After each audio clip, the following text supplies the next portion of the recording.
Hi, how you doing? Welcome to my video for today. Uh, you know, I wasn't even 4 years old when the first Star Wars film came out, and it really transformed pop culture. And with the unprecedented popularity of that movie and its sequels, countless other space adventures came to the big screen, and television capitalized on it. So in movies and on TV, there were space adventures all over the place, and like practically every other boy of my generation, this phenomenon just really captivated my imagination, and I spent my time playing, pretending to be a adventurer, zooming across the galaxy, fighting alien species on different alien planets, and you know, being a part of that culture. I just assumed as a child that real astronauts were routinely visiting other planets, and those planets were just teeming with alien life of various kinds. And as I got older, I learned that no manned spacecraft had ever really gone further than from Earth and our moon. That we'd never discovered life anywhere other than Earth, and I started to think of the universe as a bunch of dead planets, and that life uniquely existed here on our planet, and that's what made us, stand out from all the other planets in the universe.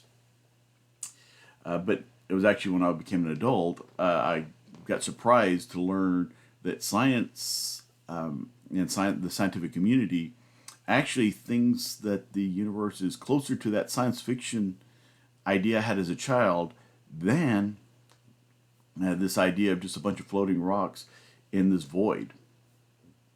Um, it turns out that a whopping 86% of all scientists believe that alien life of some kind exists in this galaxy and in the universe. And I bring this up in this series that I've been doing on reconciling the Christian faith with science, because it illustrates the philosophical bias that modern science has, that I addressed in the previous video. And when I did that video, I explained that naturalism dominates modern science. And this is actually a philosophical position, not a scientific one. I explained that the divine action could possibly explain certain mysteries that science hasn't yet answered, but science isn't open to supernatural explanations because of their naturalistic philosophical bias. Now, I admit in that video that there's no proof for the existence of God, but by virtue of his non material nature, science would be incapable of discovering direct evidence for God. Conversely, though, scientists won't recognize any of the indirect evidence for God because of their philosophical bias moves them to come up with a natural explanation for any of that indirect evidence. Now, some of the first comments that I received on that video criticized me for not proving the evidence or providing evidence or God, not proving God, and I explicitly said that wasn't my purpose. And others misunderstood me to claim that there wasn't any evidence for God. And I was saying that there isn't any direct evidence for God. I believe there is some indirect evidence of God, but not necessarily proof. The real point of that video was to draw attention to the fact that a large swath of scientists operate under a philosophical belief system that blinds them to the possibility of God. And they demand a specific type of evidence for God, and that evidence wouldn't apply to God. Demanding physical evidence for an immaterial God is equivalent to saying, I won't believe something invisible exists unless I see it with my own eyes. Well, if you see it, then it's not invisible. But as a result of the philosophical bias, as I pointed out in my last video, only 51% of scientists believe that some form of higher power exists. And of that 51%, only 33% scientists would understand that higher power to be God in a deistic or theistic sense. And when we consider that there is no proof for the existence of alien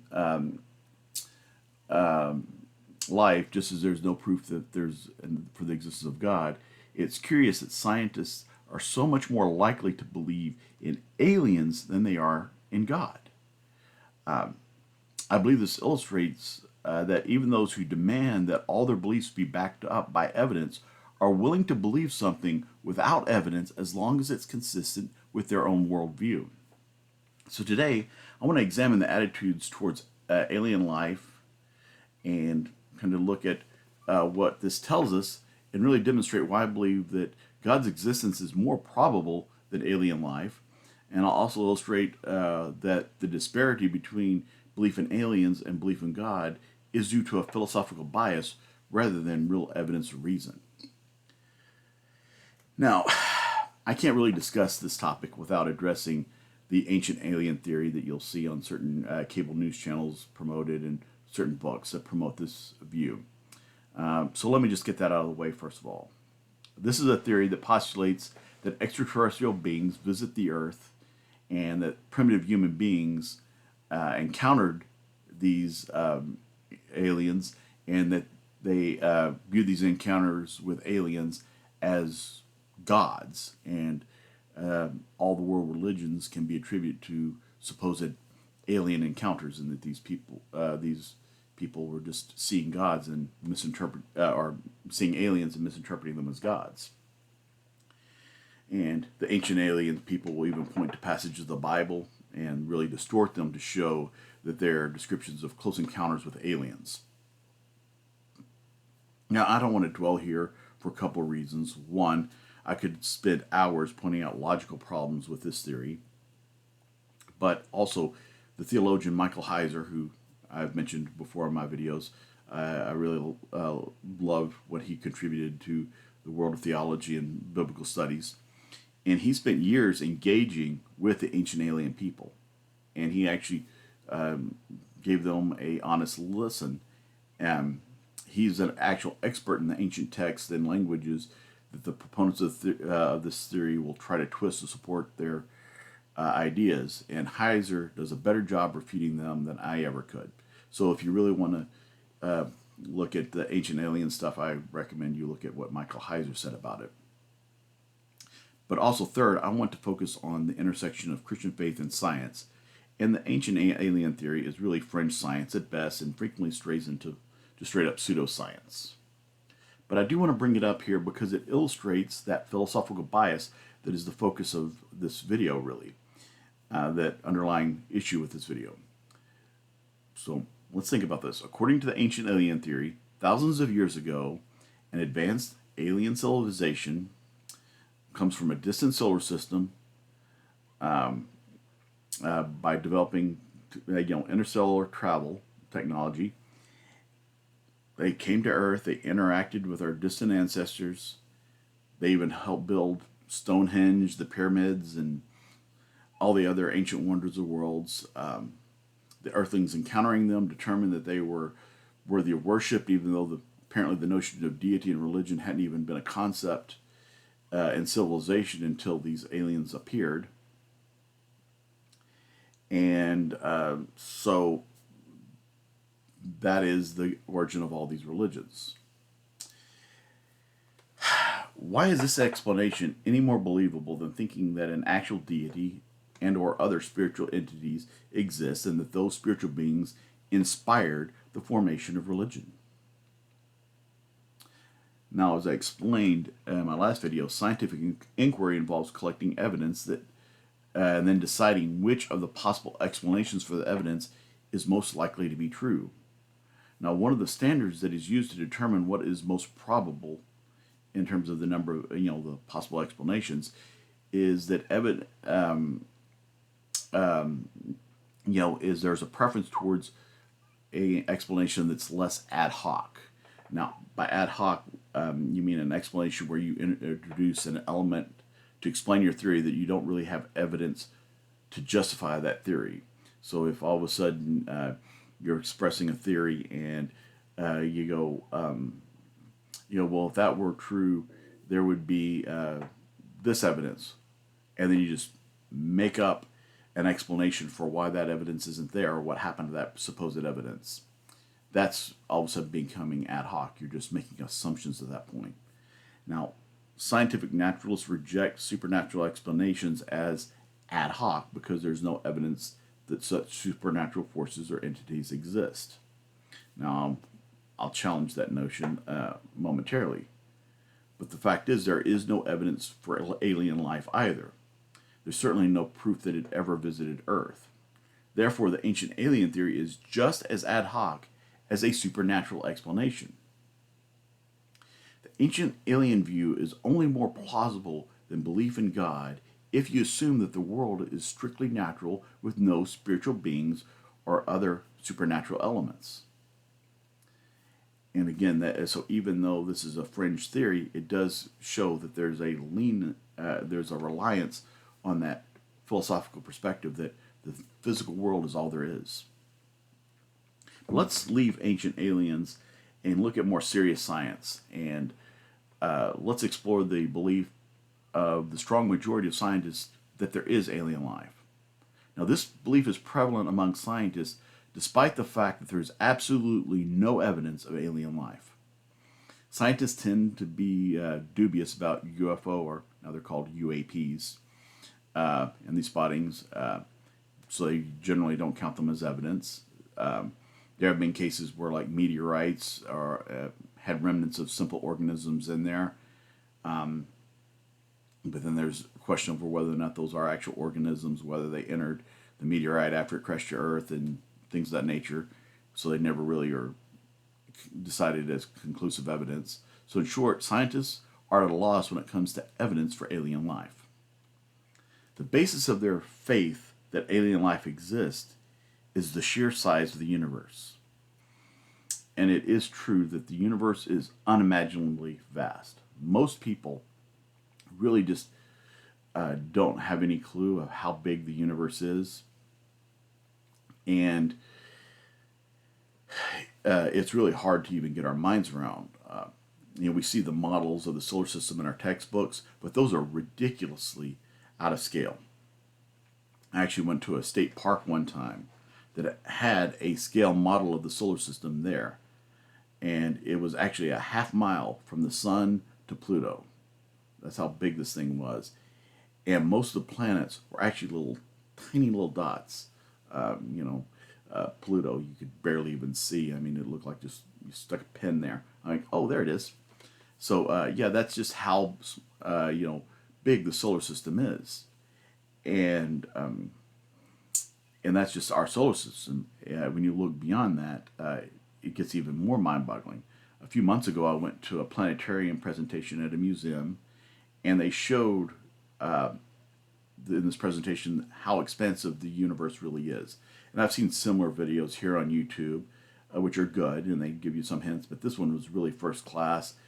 It actually had a big enough budget to get Tom Hanks to be the narrator, to give you an idea of how top quality this was. And they had this used state-of-the-art CGI to take you from the very edge of our solar system, and then to the edge of our galaxy, into the edge of the known universe in a matter of 20 minutes or so. But when you see the universe this way, you realize our Earth is an indiscernible speck when you look at our solar system. And our solar system is one of hundreds of billions here in the Milky Way galaxy. And there are countless other galaxies in the known universe. The lower limits of scientific estimates is that there are at least 100 billion with a B, galaxies in our universe. Some estimate that there are over 1 trillion galaxies in our universe. And so when you consider the sheer size of the universe, scientists conclude that it's inconceivable that this is the only planet where life would exist. And this brings us to what is called the Fermi paradox. The Fermi paradox is that scientific models indicate that there should be life very commonly found in our galaxy, yet there is zero evidence of it. And so scientists say, we should be finding tons of evidence, but we haven't found any. And that creates this paradox, they called the Fermi paradox. Now, to be fair, the lack of evidence could be because we've only been able to collect a very minuscule sample size of the universe. It would be, you could say, it would be like if you went to the ocean and took a scoop of seawater and looked inside into a jar, and you looked in the jar and there weren't any fish in it, and you said, okay, well, there must not be any fish in the sea. You could make that argument, but because we really don't have much access to the larger universe, we've seen, and we can see it, but we can't really get sample sizes.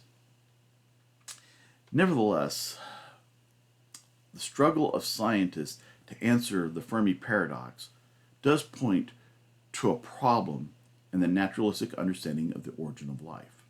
Now, by the origin of life, this is a different issue than evolution.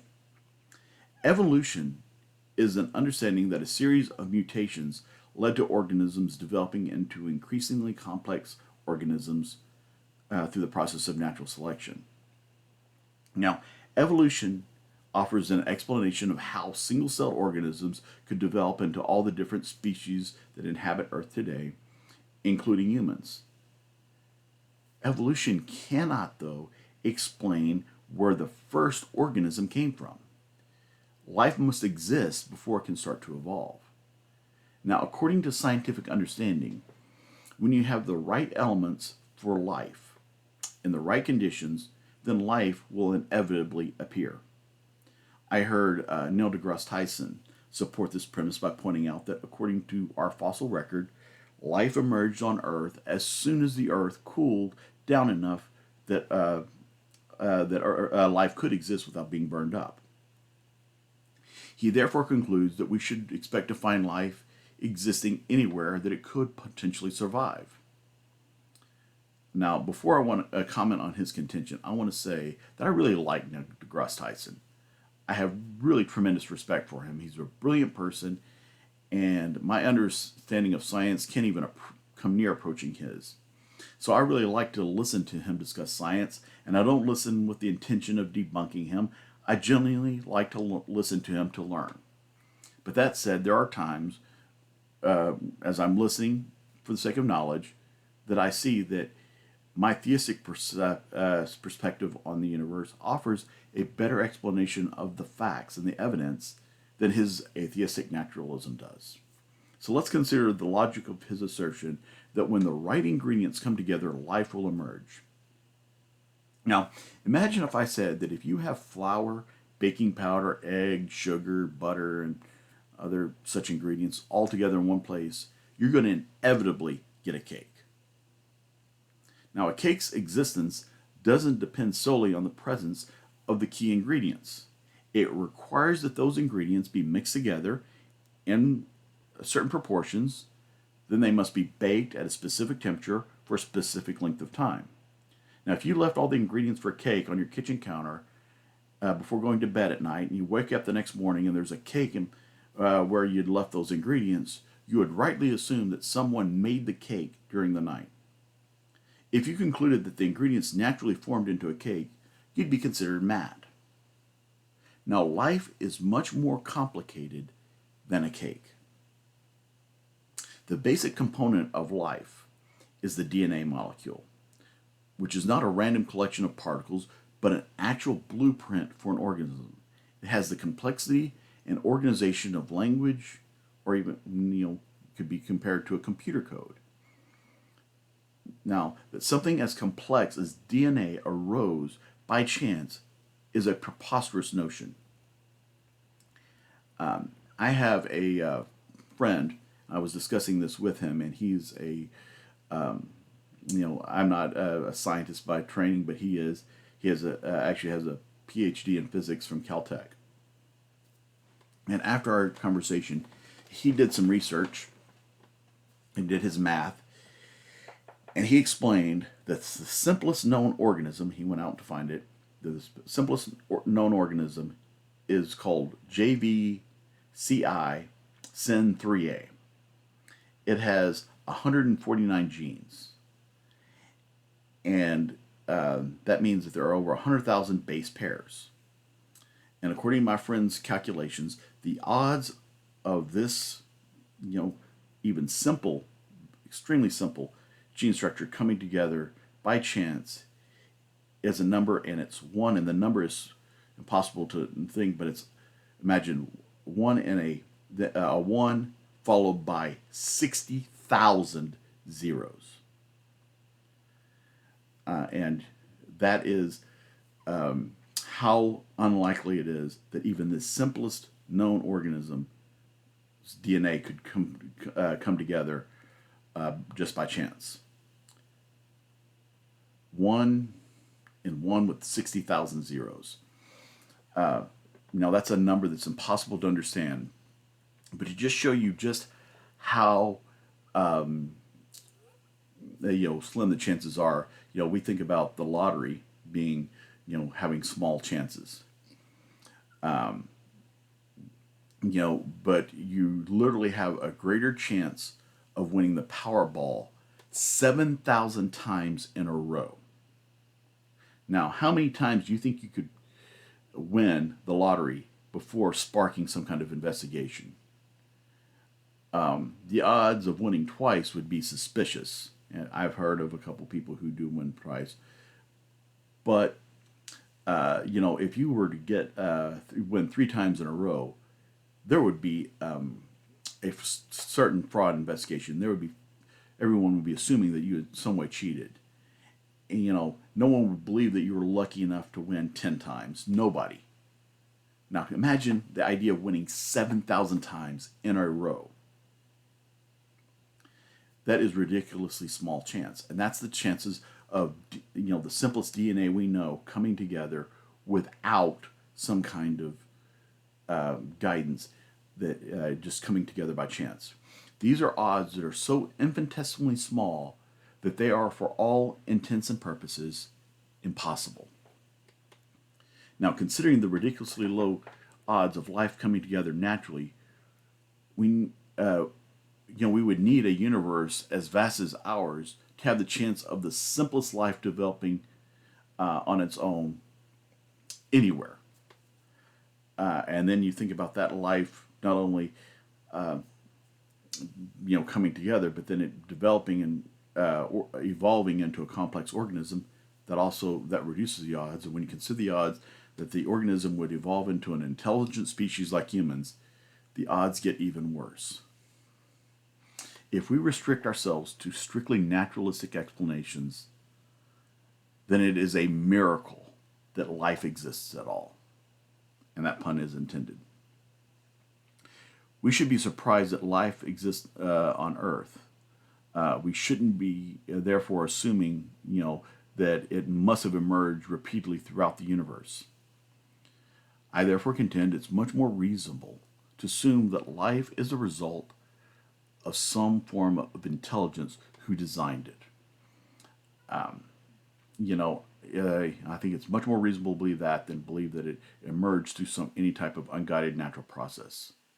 So let's go back to Neil deGrasse Tyson's point that as soon as the Earth cooled to the point that life could survive, then life appeared.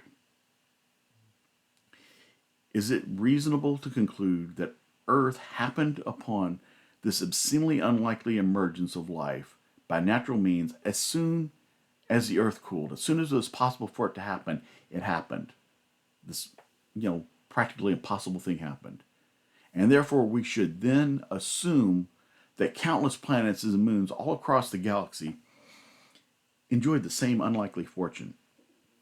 Is that really reasonable? Is it not much more plausible to believe that as soon as the Earth was ready for life, a designer put that life here? Now, if a designer put life on this planet, we have to be open to the possibility and even likelihood that that designer put that life elsewhere in the galaxy.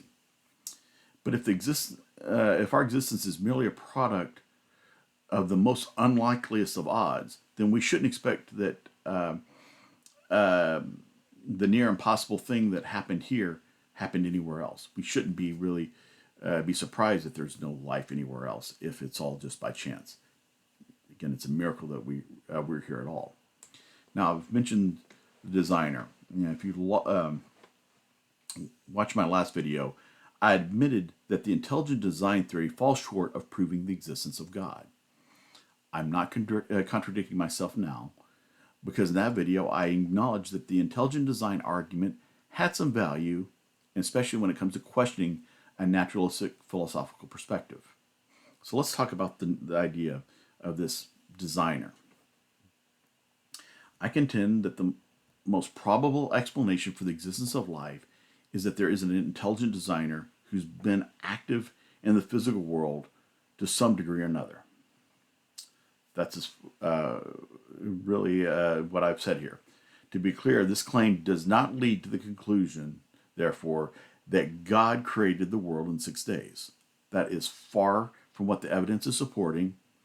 That's not what I'm advocating. I'm advocating something more along the lines of saying that it's logical to consider that, based on the scientific evidence, it's most likely that some billions of years ago, some unidentified intelligence arranged atoms into a simple organism. Without some kind of intelligent designer, life would have most certainly never come to be. Therefore, that simple life would have never been able to evolve into complex organisms like ourselves. Now, again, I said that this is an unidentified designer. Is there anything we can assume about the designer?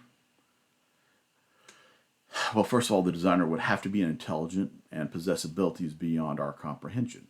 That doesn't necessarily mean that the designer is omniscient and omnipotent, as Christians believe God to be, but it would have to be a superior level of intelligence and power. Okay? And it also seems most probable that this intelligence exists apart from the physical universe. Now, there have been some who speculated that life on Earth was terraformed by some kind of advanced alien species. And this does provide the basis for some popular sci-fi stories, but logically, it only pushes the can down the road a little bit. If the intelligence that designed life here on Earth is a part of the universe, such as an advanced alien species, then the question remains, where did that alien species come from? And then where did that, you explain where they came from, where did they come from? And the only way to escape an infinite regress is to conclude that the designer exists outside the physical universe. But if that intelligent designer transcends the physical universe, we wouldn't be able to see or otherwise directly observe that designer because he's, again, outside the physical universe. Now, if we acknowledge that an intelligent being exists outside the physical universe, we should be open to the possibility that this intelligence ignited the Big Bang. Now, we can't prove that, but we have to be open to that possibility. It is also possible that the designer merely arranged the material universe or parts of the universe. We can't conclude that the designer, based on the evidence, is the originator of the universe or the physical matter in it. We can assume that the designer even guided the evolutionary process basic to life, thing. So maybe after this designer created the basic first simple organism, it did evolve on its own. Again, this is just all based on the evidence. I'm not saying this is the case. I'm just looking at, based on the evidence I've provided so far, what can we conclude?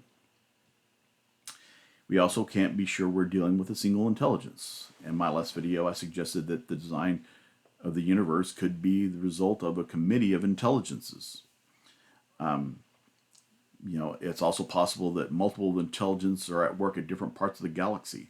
So the intelligence who designed life on Earth might be limited to this planet or solar system or galaxy or some other part of the known universe, and there are other intelligence working on other solar systems. All that to say, in short, I contend that there is evidence for an intelligent designer in the universe, and the existence of life is the most compelling evidence of that designer. I therefore don't believe a naturalistic perspective to be the most logical presumption upon which to consider the nature of the universe.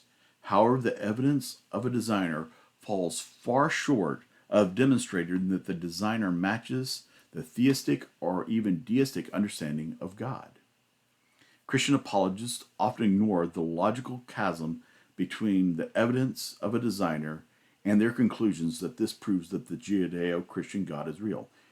That is not a logical conclusion. It's the design argument points that there is something, but that does not mean that something is God as understood in any type of theistic understanding. On the other hand, though, I've heard scientists refuse to recognize any evidence of design, asserting that it's a theological matter rather than science. And once you start talking about a designer, you're doing theology, not science. Now, the attempt to identify the designer is certainly a theological matter. That's my area of expertise. But the acknowledgement of the intelligence necessary to account for the data is just good reason. Imagine that in the future, either through some kind of natural disaster or our own human folly, we finally decide to make use of all of our nuclear arsenals or whatever else. We destroy the planet through pollution or whatever, and we end up exterminating all the life on Earth. And sometime later, much later, an alien species visits Earth to do geological studies. Now, they're doing geological studies because they assume that Earth has always been devoid of intelligent life. Now, let's imagine that Steven Spielberg's film Close Encounters of the Third Kind got something right, and these aliens did come to the Devil's Tower in Wyoming, first of all. Now, this is a very unusual geological structure. I have actually seen it, firsthand, and it's a fascinating structure. If you don't know, it kind of has this very solid shape, and then it comes to a very flat top. It looks like has like a cylindrical can shape, and it is an unusual geological structure, and it does have the appearance that you could say of being carved by some kind of intelligence, that somebody carved it out. But human geologists have come up with a rational explanation of how natural phenomena account for that mountain's unique shape. And so the alien geologists who discover it, long after we're gone, they figure out the natural explanation as well.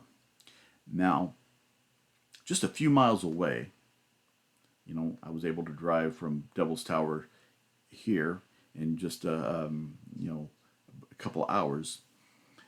You have Mount Rushmore, the famous U.S. monument. Now, these alien scientists, being convinced that there's never been any type of intelligent life on Earth, they find Mount Rushmore, and they insist on contriving a natural explanation for the carvings of these U.S. presidents on the side of that mountain. Now, at this point, are they being rational? Shouldn't the discovery of those carvings prompt them to change their assumption that there has never been intelligent life on Earth? Likewise, there's plenty of in the universe that would appear to demonstrate intelligent design, but there are possible natural explanations for them. And so I'm not advocating just saying everything is directly a work of God. That's not what I'm dealing with. I think that there are things that we can just explain naturally. I think some of the natural explanations are more plausible than others, but they are plausible. The existence of life, however, is far too complex for natural explanations to really be plausible. Trying to explain a natural process by which life emerged is just as ridiculous as explaining how erosion left the faces of George Washington, Abraham Lincoln, Thomas Jefferson, and Theodore Roosevelt on the side of Mount Rushmore. Scientific naturalism just can't account for the data. Therefore, it isn't a viable philosophical perspective. And therefore, scientists should be open to recognizing that based on the evidence, it does look like some kind of intelligence was it guiding. It's a mysterious intelligence. And it would be the job of theologians to try to discuss it. Science doesn't have the tools try to understand the nature of that intelligence. But in talking about discussing the nature of that intelligence, let's shift this discussion on the science of aliens to the search for intelligent life. Now, when I said earlier that 86.6% of scientists believe that alien life exists, that doesn't mean that all these scientists believe that there are little green men in flying saucers. The alien life, they believe, could be nothing more for some of these scientists than something along the lines of bacteria on some planet, on another, in another solar system. However, still a majority of scientists do believe in intelligent extraterrestrial life. Actually, 58.2% of scientists and 67.4% of astrobiologists believe that intelligent extraterrestrial life exists somewhere in the universe. However, those who believe that the aliens have visited the Earth is so small, that it's really considered a fringe idea in science. There are not a lot of scientists who believe that there's been any type of alien visitations.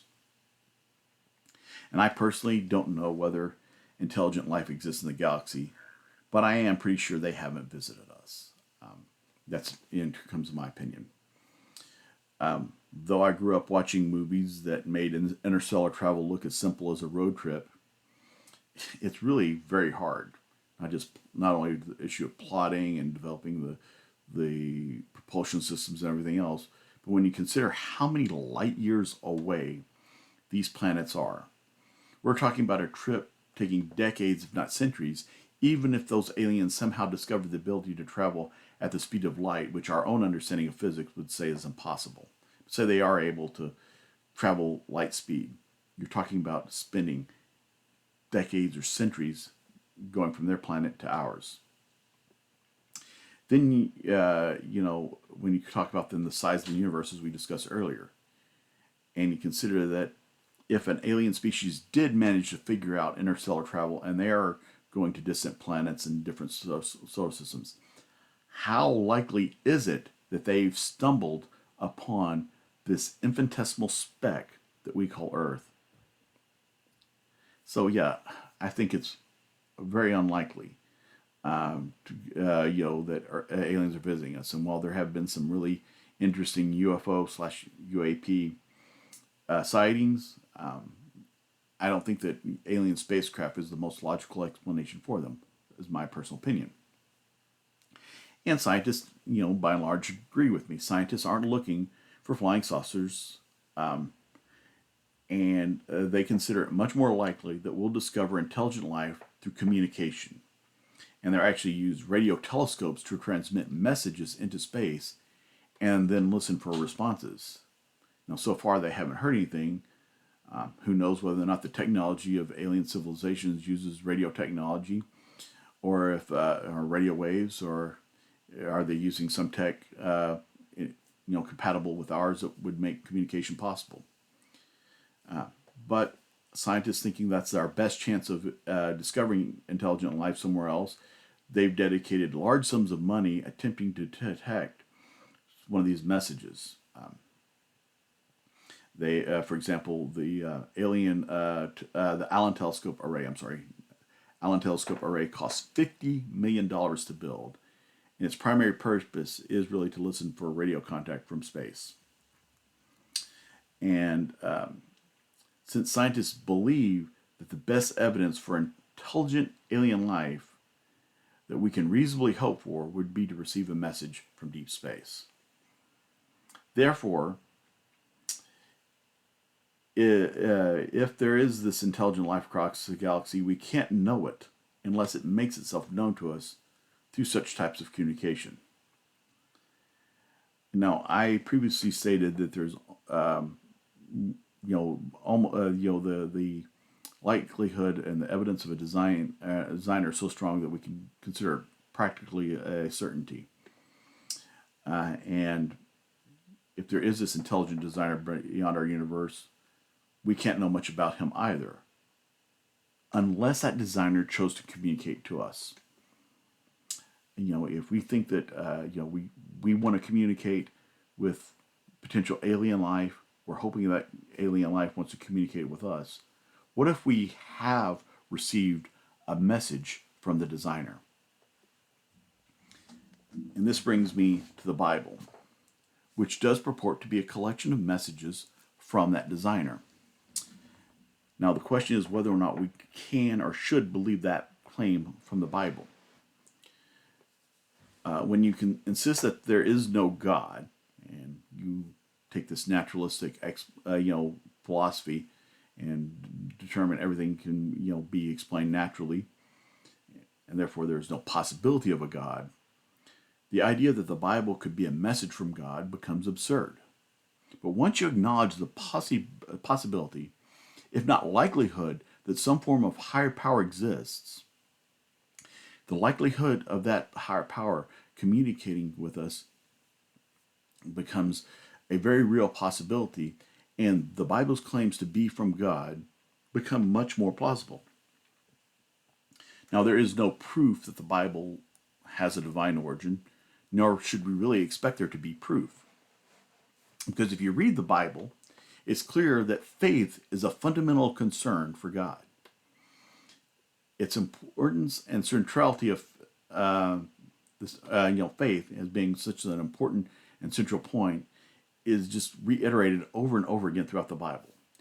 It repeatedly asserts the declaration that the just shall live by faith. And if we accept the message of the Bible as being from God, this cosmic designer, then it is abundantly evident that his greatest desire from us is that we would have faith in him. 1 Corinthians 2:5 even insists that our faith should not rest upon human wisdom. If the God of the Bible were to offer proof that he exists, then there would be no room for us to have faith. And that's the faith that he clearly desires us to have. Now, this is a problem that many Christian apologists have. They are trying to prove Christianity to be true, when the heart of Christianity is faith. And so you could even argue that if you prove Christianity is true, then you've disproved it, because the truth of Christianity lies in faith. I know that creates a simple paradox, but ultimately there is a faith, and we have to make a decision whether or not we're going to accept the Bible as a message from God by faith, or are we going to reject it? Now, I'm not going to try to prove the Bible, as I said, but if you're okay spending tens of millions of dollars on a radio telescope in hopes that you might get a message from some type of extraterrestrials, why would you not be willing to invest, a few dollars, for a Bible, and take some time to read it and give honest consideration to the potential that this message might be from the one who created you. And if there are extraterrestrials somewhere in the galaxy or the universe, he would have created them as well. So be open to that possibility. Now, when it comes to, how can we know that the Bible is true? Let's talk about encounters.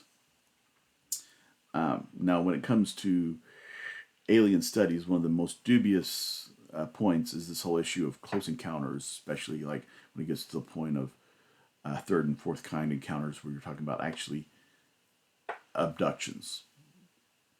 As I said earlier, scientists, by and large, don't think we've had any visitations by aliens, nor are we likely to be visited by aliens in the foreseeable future. And I'm inclined to agree with the scientists on this. But if I were driving down a dark country road at night, and a flying saucer came down out of the sky and hovered just over the road, and then this craft beams me aboard, and I meet the aliens, and they explain to me where in the galaxy they're from, and the craft even launches into space and zips past Mars and Jupiter and takes a U-turn around the rings of Saturn, and then takes me back to my car and drops me off, and then flies away. That would be a radical experience, obviously. Do you think if I had such an experience, I might change my mind about aliens visiting Earth? I might want to ask myself honestly with whether or not I was dreaming or having some kind of delusion. But considering that I'm awake when this happens, I've had no signs of mental illness, I conclude that the experience was genuine. I'm therefore convinced that my experience was real. So it would change my mind, and it would be rational for me to do so. I mean, why wouldn't I, based upon my experience, change what I believe? But at the same time, would that be proof that aliens exist and that they visit the Earth? No, because I'd have no way of validating that experience to anyone else. I could tell others what happened. Some would believe me, others wouldn't. Whether or not they believe my story would depend largely on their pre-existing beliefs about aliens. People who believed in aliens would probably believe me. People who don't believe in aliens probably wouldn't. I might change somebody's, few people's opinions, but not many. Now, I bring this up because it illustrates the weakness of the assumption that we shouldn't believe anything that we can't validate with empirical evidence. If I had that alien encounter, I would have a form of evidence for my belief, but it's not evidence that I could validate with another person. Nevertheless, my subjective experience would be sufficient to base my personal belief on. And so I challenge the idea that it's irrational to believe something that we can't empirically verify. Now, I haven't been abducted by aliens. I hope I never am. But I have had dynamic encounters with God. I, like millions of others, have at times been keenly aware of God's presence with me. And I've felt Him nudging me in certain directions at times of my life. It's something like in my heart. Now I realize that the atheists and the agnostics would be inclined to explain these experiences as psychosomatic. Honestly, I can't prove you wrong. I don't even doubt that some people have religious experiences that are psychosomatic. Nevertheless, the experiences that I have had of these divine encounters are so real and vivid that I do not believe that a psychosomatic explanation, really can account for them. They're just as vivid and real as any other experience that I've ever had, and I don't believe they can just be explained away like that. And along that same lines, I distinctly recognize the voice of God speaking in me when I read the Bible, or speaking to me, I should say. And so it's like this idea that whenever I read Scripture, I can sit there and I get the sense that there's something beyond the words in the text communicating to me in this dynamic experience. And there are countless other Christians who've had similar experiences. Now, these experiences don't count as proof that I could verify to you, but they do form a strain of evidence to support my own Christian belief. It's evidence that I can choose to believe or disregard, but based on faith, I choose to believe. Now, in the rationalism of our age, apologists don't like to appeal to these subjective experiences much anymore. But when you look in theology of the past, this was very crucial. And past theology regarded as the foundation upon which Christians build their faith. Protestant reformers referred to it as the secret witness of the Holy Spirit. And now if you're watching this video and you're a skeptic, I understand. I'm not expecting you to change your beliefs based upon my subjective experiences. I'm just telling you that I've had them, but I would urge you to be open to the possibility that such an experience could be real. If you've ever have such an experience at some point in your life, please don't be so quick to dismiss it. Don't let a philosophical bias about your need for empirical evidence and verifiable evidence blinds you to what is happening to you in this encounter that you're having with God. Now, again, I know many people will hear this and scoff. There are many people who will label my faith in God as irrational. But if you're open to the possibility of alien life, but you aren't open to the possibility of there being a God, who's being irrational? We can't prove alien life exists any more than we can prove that God exists. Not only is there no proof of alien life, there really isn't even any evidence. Nevertheless, a large percentage of scientifically minded people believe that these aliens are real, despite the lack of evidence, or absence of evidence, I should say. You could say that they have faith that aliens are real, based on their assessment of probability. This belief in aliens illustrates that we all have beliefs that aren't verifiable by empirical evidence. Maybe you don't believe in it, you're listening to this and you don't believe in aliens, but can you honestly say that you don't have other beliefs that aren't verifiable? Such unverified beliefs are natural, probably unavoidable, and not necessarily irrational. Now, when you consider the odds of life forming without some form of designer, a strictly naturalistic worldview isn't really rationally tenable, though. Therefore, we shouldn't expect all that exists to be empirically verifiable. There is room for us to be rational while still allowing for faith beyond what we can verify and prove. And there becomes necessary at times for us to be able to just trust things to be true on faith. Now, I'm aware that I haven't even come close to addressing all the concerns that a skeptic will have about Christianity. In this video, my concern has been just to illustrate one major weakness of the philosophical naturalistic worldview so that scientifically minded people would be willing to consider the possibility of the supernatural. While I'm not really concerned in the end whether you believe in aliens or not, my heart longs to see people believe in God and to know Jesus. And I hope that you wouldn't let a philosophical bias stand between you and him. Now, whether you're a Christian, atheist, agnostic, or or follower of another religion, I'd like to invite you to follow along with this series that I'm doing on YouTube on the Christian faith and science. While some of the videos will be addressing scientific objections to Christianity, like this one, a lot of them will also be challenging misguided Christian beliefs that keep them and put them in contention with good science.